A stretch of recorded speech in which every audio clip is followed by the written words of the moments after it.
मुख्यमंत्री डॉक्टर मोहन यादव ने आज मेडिकल कॉलेज के बाद शहर को एक और सौगात दी है। उन्होंने फ्रीगंज में 92 करोड़ की लागत से बनने वाले ओवरब्रिज का भूमि पूजन किया।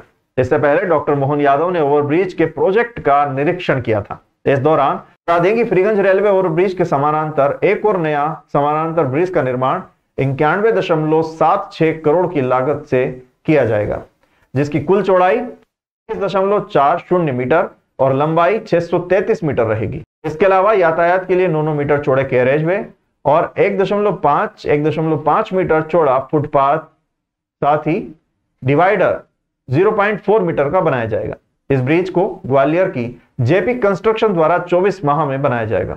सेतु निगम के कार्यपालन यंत्री पीएस पंत, एसडीओ आर के कटारिया और उप यंत्री महेश शर्मा की टीम इस प्रोजेक्ट पर काम कर रही है। ब्रिज निर्माण के साथ साथ फ्रीगंज एवं आसपास के क्षेत्र को प्रमुख व्यापारिक सांस्कृतिक केंद्र के रूप में विकसित किया जाएगा। तो हमारे लिए आने वाले समय में इस प्रकार के आनंद की वर्षा होती जाए।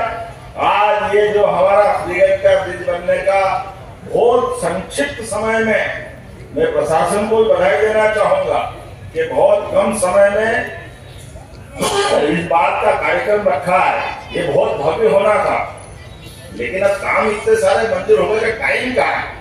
तो जितनी बार आओ कोई ना कोई सौगात जोड़ते चले जाओ। अब ये सिलसिला चलता रहेगा। मेरी अपनी ओर से आप सबको बधाई। आने वाले समय में और भी बहुत सारे काम होंगे, लेकिन ये शिविर दिन भर चलेंगे।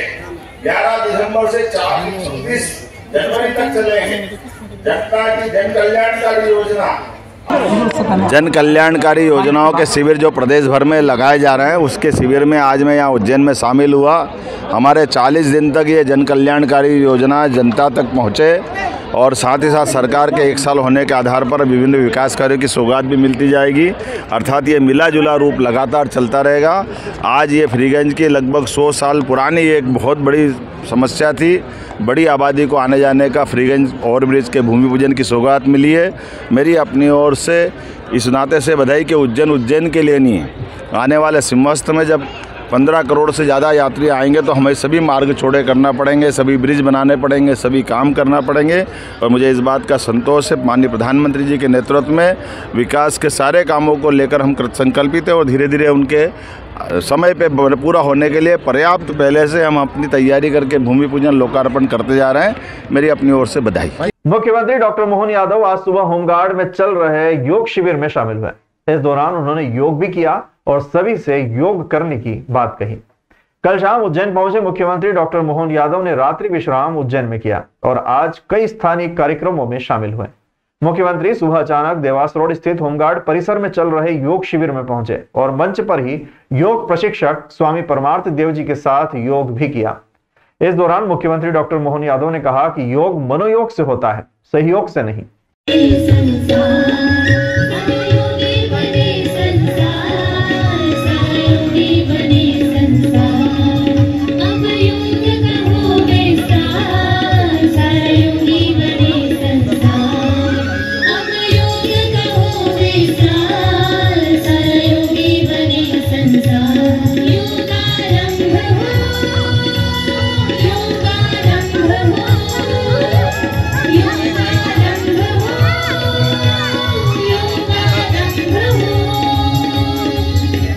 योग का प्रकाश हो,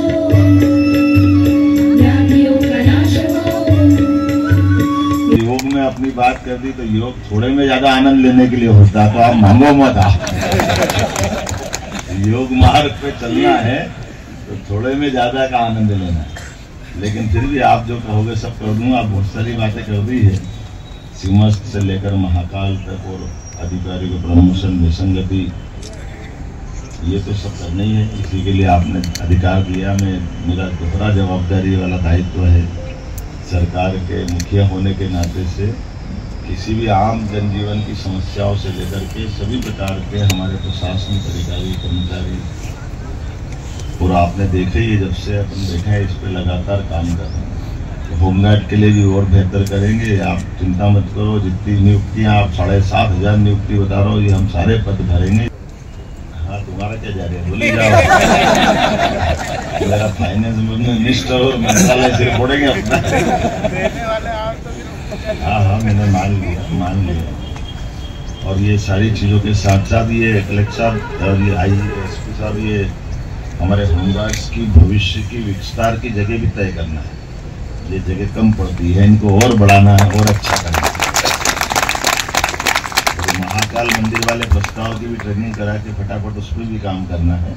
ये सारे प्रबंधन जो हमने कहा वो होते रहेंगे।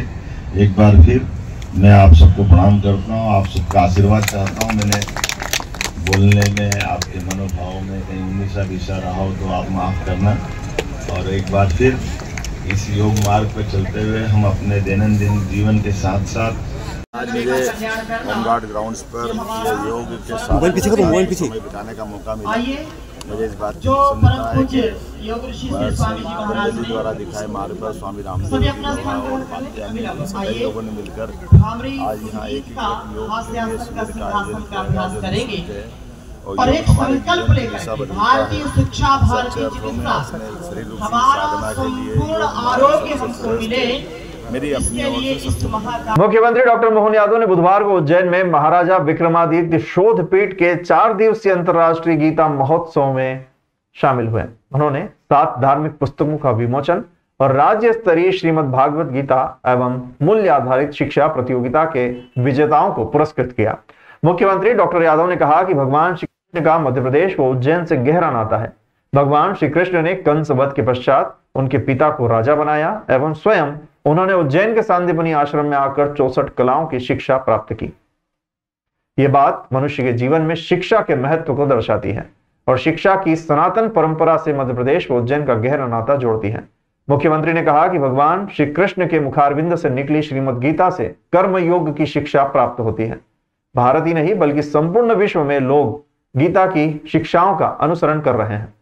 श्रीमद् भागवत गीता प्राणियों के जीवन में शांति, सहनशीलता, न्यायोचित आदर्श जीवन, मूल्य, मर्यादा का संदेश देती है। सनातन संस्कृति इस संदेश को धारण कर हजारों वर्ष के प्रहार सहने के बाद भी अपने संपूर्ण गौरव के साथ जीवित है। मुख्यमंत्री ने श्री गणेश गीता, श्री राम गीता, श्री देवी गीता, श्री शिव गीता, श्री यम गीता, भारतीय ज्ञान परंपरा, समय का भारतीकरण पुस्तकों का विमोचन किया। प्रचार रथ रवाना किया। मुख्यमंत्री ने कार्यक्रम की शुरुआत अकेडमी परिसर में श्रीमद् भागवत पुराण की पहाड़ी शैली में निर्मित चंबा के कलाकार विजय शर्मा की चित्र प्रदर्शनी देखी। इसके पश्चात इस्कॉन मंदिर का श्रीमद् भागवत गीता के प्रचार रथ को पूजा अर्चन कर रवाना किया। यह प्रचार रथ संपूर्ण भारत में श्रीमद् भागवत गीता का प्रचार करेगा। It's one country, USSR, but now we can see fighting. But when we join to Krishna movement, Hare Krishna movement, Lord Chaitanya movement, for example, in Ujjain, जयंती पर जो प्रतियोगिता हुई उनके पुरस्कार वितरण का कार्यक्रम भी हुआ है। मुझे इस बात का और ज़्यादा आनंद है। भगवान कृष्ण यही शिक्षा ग्रहण करने के बाद अपनी शिक्षा को अपने उस चुनौतीपूर्ण समय में अपने मुंह से निकालकर जो उनने अर्जुन का मार्गदर्शन किया, अपनी आत्मा के साथ न्याय किया, एक तरह से गीता के प्रादुर्भाव का बीज अगर कहीं है तो वो उज्जैन है। सांदीपनि आश्रम में आचार्य सांदीपनि के उनने शिष्यत्व को गौरवान्वित किया। मेरी अपनी ओर से उज्जैन में नए साल यानी कि 2025 से महाकाल दर्शन करने आने वाले देश भर के दर्शनार्थियों को रुद्रसागर ब्रिज से होकर महाकाल लोक और मंदिर में प्रवेश का एक अलग अनुभव होगा। 25 करोड़ रुपए की लागत से यह बनकर तैयार हो रहा है। रुद्रसागर पर दर्शनार्थियों की सुविधा के लिए पैदल पुल बनाया जा रहा है जो इस माह के अंत तक पूरी तरह तैयार हो जाएगा। हालांकि जनवरी में मकर संक्रांति तक इसका लोकार्पण होने की संभावना है। कलेक्टर नीरज कुमार सिंह ने इस माह तक काम पूरा करने के निर्देश दिए हैं। फिलहाल स्टोन क्लैडिंग का काम चल रहा है और फ्लोरिंग का काम बाकी है। मकर संक्रांति तक इसका लोकार्पण किया जा सकता है। सुरक्षा मापदंड को पूरा करने के लिए अधीक्षण यंत्री नीरज पांडे और मंदिर प्रशासक गणेश धाकड़ की टीम पूरी बारीकी से इस ब्रिज पर काम कर रही है। नीरज पांडे ने बताया कि ब्रिज को बीच में से चौड़ा बनाया गया है ताकि दर्शनार्थी यहां से महाकाल लोक और मंदिर के शिखर के दर्शन कर सकें। बीच में 19 मीटर चौड़ा स्पेस छोड़ा गया है जो इसे एक अनोखा और आकर्षक डिजाइन देता है। ब्रिज 200 मीटर लंबा और 7 मीटर चौड़ा है। मई 2022 में इसे बनाने का काम शुरू हुआ था। ब्रिज का एक छोर गणेश नगर स्कूल के सामने है और दूसरा छोर महालोक फैसिलिटी सेंटर 2 से जुड़ता है। जल्द ही इसे पूरा कर लिया जाएगा। ये बेसिकली आर्च ब्रिज बनाया है, जैसे विदेशों में आर्च ब्रिज होता था, और इसका उद्देश्य ये था कि बड़े रुद्र सागर में बाद में हम लोग बोट भी चला सकें। जो जन सामान्य आएंगे, श्रद्धालु आएंगे, क्योंकि रुद्र सागर का बहुत महत्व है कि इसके दर्शन करने के बाद ही महाकाल के दर्शन किए जाना चाहिए, तभी उसको पूर्ण फल मिलता है। तो इस सारे उद्देश्य को दृष्टिगत रखते हुए शासन ने ये निर्णय लिया था। माननीय मुख्यमंत्री जी का ये निर्देश थे कि इस तरह की चीज़ें तैयार की जाए जो श्रद्धालुओं को अधिक से अधिक लाभ दे सके। और इससे एक और फ़ायदा ये है कि शॉर्टकट पड़ेगा, आदमी को ज़्यादा श्रद्धालुओं को जाना नहीं पड़ेगा। माननीय मुख्यमंत्री जी का निर्देश ये भी था कि आज की डेट में श्रद्धालु पूरे नंदित गेट से चल के आते, इतना उनको चलना पड़ रहा है।